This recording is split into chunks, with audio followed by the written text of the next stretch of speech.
back. Let's go live straight to the United States. Joining me is Republican pollster for President Donald Trump and president of polling firm Signal, Brent Buchanan. Brent, thanks so much for your time. I tell you what, when we stood up on that rooftop in Washington, D.C.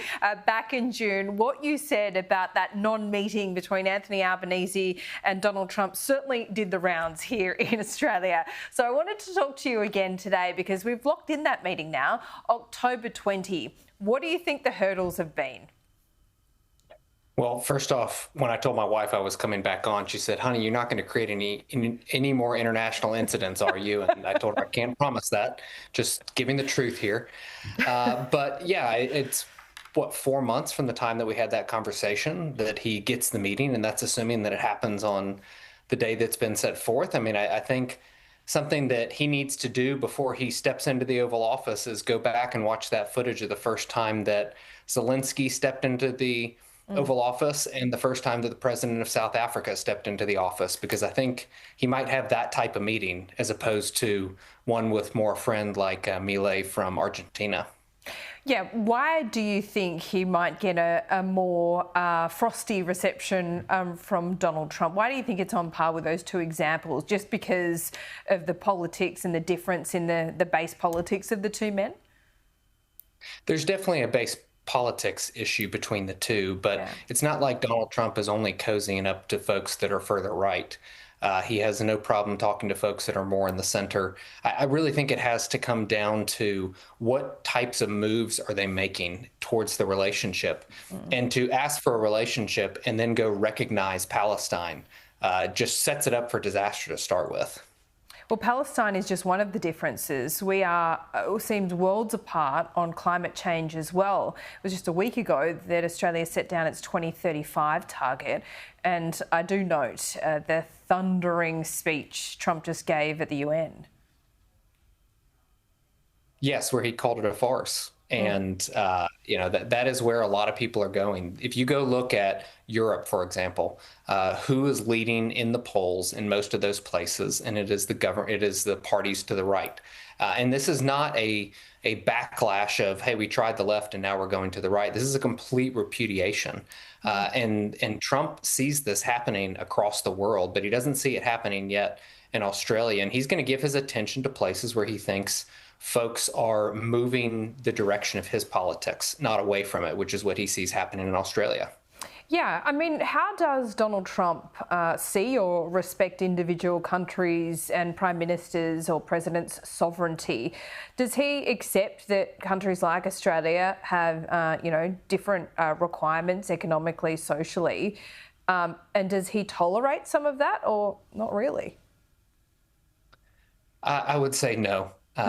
Donald Trump is interested in America first. You know, there's a reason that he went to the Middle East very early in the second term and did the rounds and walked away with literally trillions of dollars in investment. Donald Trump is a business guy.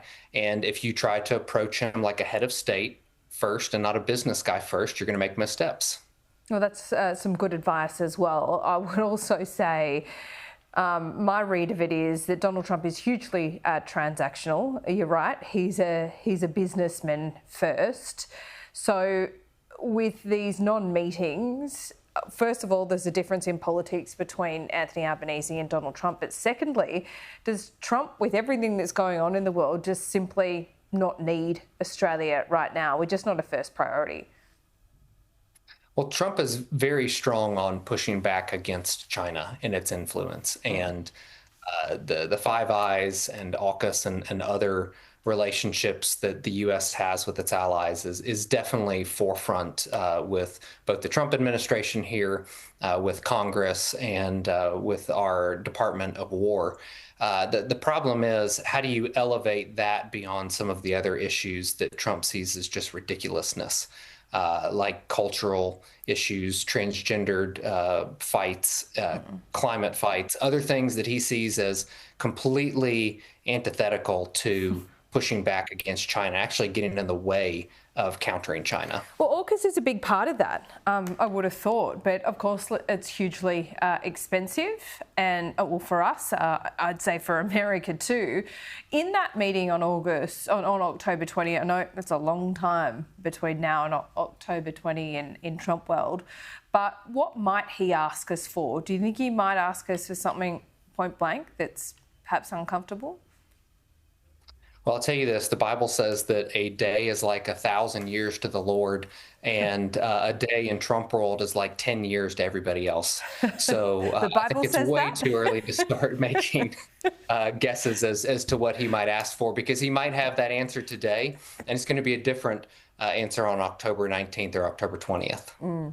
Let's go back to that day that we spoke in Washington, D.C., and you spoke about the Ambassador Rudd and how perhaps Trump disliked him. Do you still think that's the case?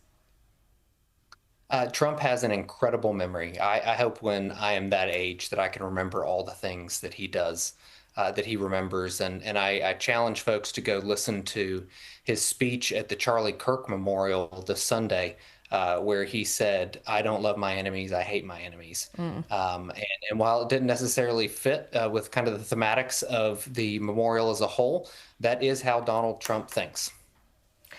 Indeed. So there is some talk that Rudd would be attending that Oval Office meeting. Would you advise against that?